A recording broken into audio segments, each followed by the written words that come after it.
Cotabato City is located in the lowest portion of Maguindanao province. The city is crisscrossed by winding creeks and rivers. It has 37 barangays, and 70% of its total land area is below sea level.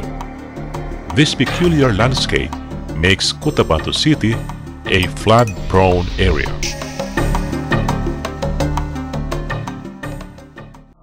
On June 7, 2011, several barangays in Cotabato City have experienced flooding due to the overflowing of rivers following heavy rainfall and clogging of the main tributaries by water hyacinths.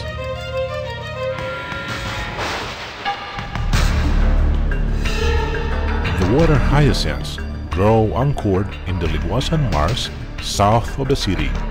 The rainwater filled this basin to the point that the plants soon broke off and drifted in hectares to the Rio Grande de Mindanao. At the river, silt which had built up for years blocked the plants and merged the soil under them. This resulted to a build-up of virtual islands under Cotabato City's Delta Bridge that eventually clogged the huge river.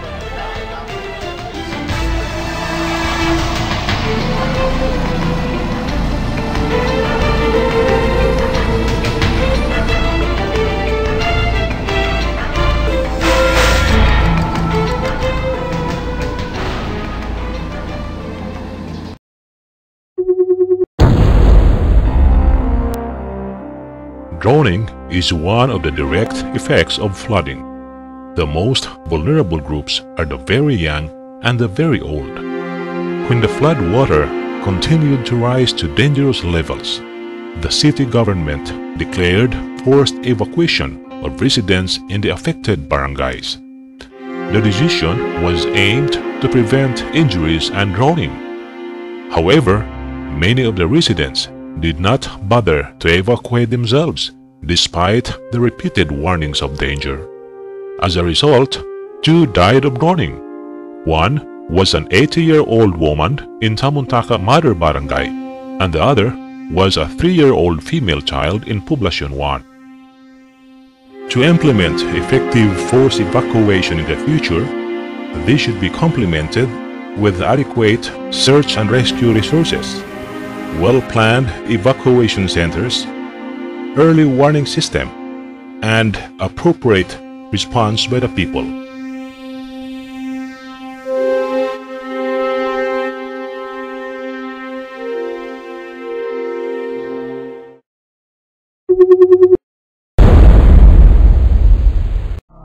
Many of the flood victims have experienced wounds and other types of injuries. The wounds are often caused by prolonged contact to polluted flood waters. Those who work in the clearing of water hyacinths along Rio Grande de Mindanao and those who frequently wade and swim in flood waters are high risk of sustaining wounds and injuries. Some evacuees also complained of itching rashes after contact with flood waters. The immediate treatment of these wounds with antibacterial solutions or antifungal ointments, together with proper education, has prevented the occurrence of serious complications such as tetanus and leptospirosis. When the flooding has reached intolerable limits, many affected families abandoned their houses and stayed in different evacuation sites. Limited space and huge number of evacuees make overcrowding an unavoidable condition, particularly in school evacuation centers. For this reason, some evacuees choose to stay in open space evacuation sites.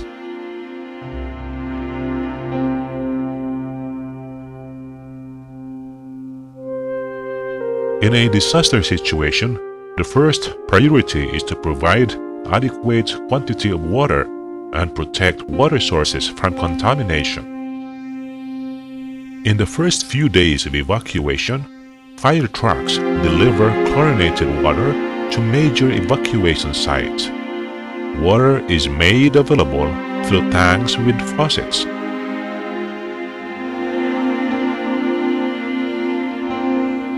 When water was not adequate to supply the need of evacuees, some of them obtained drinking water from unsafe sources.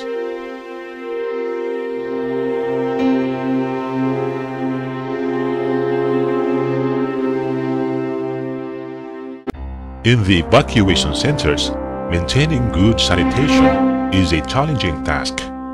Conscious to this concern, the city government installed portable toilets in major evacuation centers. These facilities, however, need adequate supply of water to maintain its cleanliness. In addition, evacuees should be taught how to use these facilities properly. Other concerns on sanitation are food preparation and bathing areas and proper disposal of solid and liquid wastes.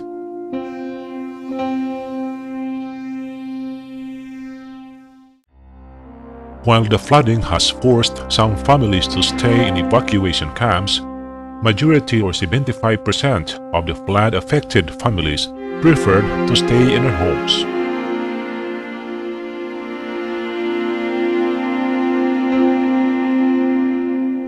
Since most of the barangay health stations were flooded and difficult to access, health services were interrupted, and many of the home-based flood victims could not easily obtain health services available in evacuation centers and temporary health stations.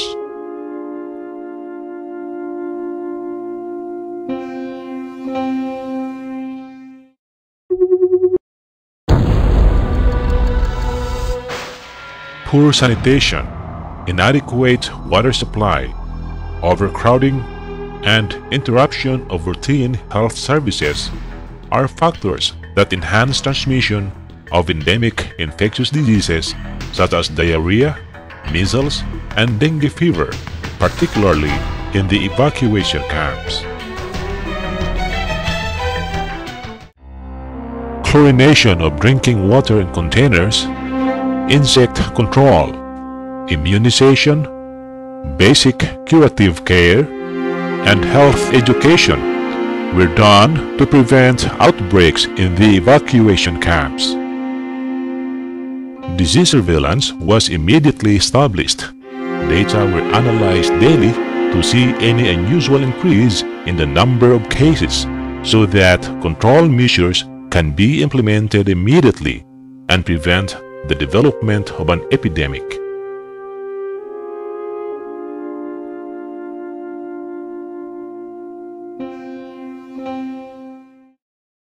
We have achieved our goal of zero epidemic in the evacuation camps. However, deaths due to diarrhea have occurred among children below 5 years of age, despite the preventive and control measures. This incident could be prevented in the future by improving the health-seeking behavior of the parents or guardians and early identification of diarrhea cases in the evacuation camps.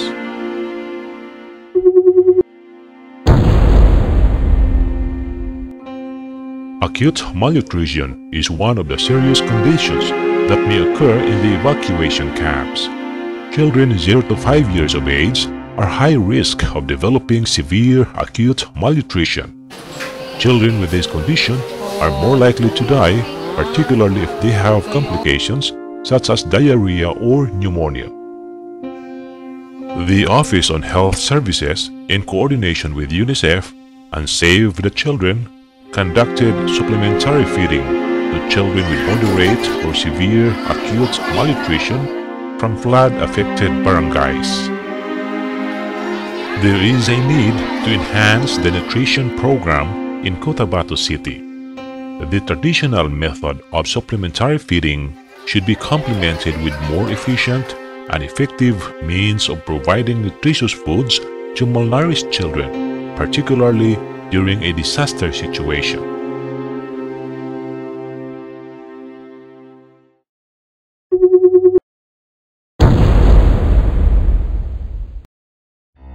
Flood victims may experience anxiety and depression due to displacement, damage or loss of properties, loss of livelihood, or death among family members. If the condition is not treated, the individual will not live a normal life. In the evacuation camps, search for persons who are in need of psychosocial support should be done. This includes health workers who are also flood victims and display signs and symptoms of burnout syndrome. Government and non-government organizations have extended their assistance in providing psychosocial support to flood victims. In order to sustain this endeavor, the City Health Office has to strengthen its psychosocial support services.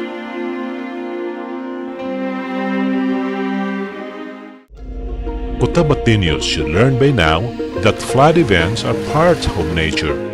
We can never totally prevent them. Our best option is to prepare ourselves to reduce the harmful impacts of flooding on health, environment, and economy of the city.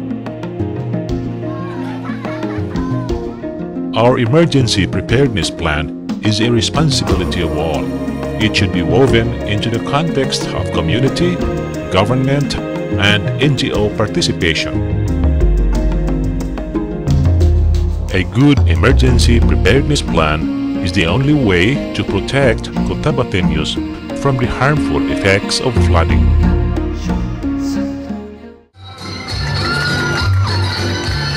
Despite the flooding, Cotabateños were determined to enjoy the 52nd Araw ng Cotabato. This indicates that they are becoming more resilient and optimistic in resolving the impact of flooding in the quality of life of Cotabateños.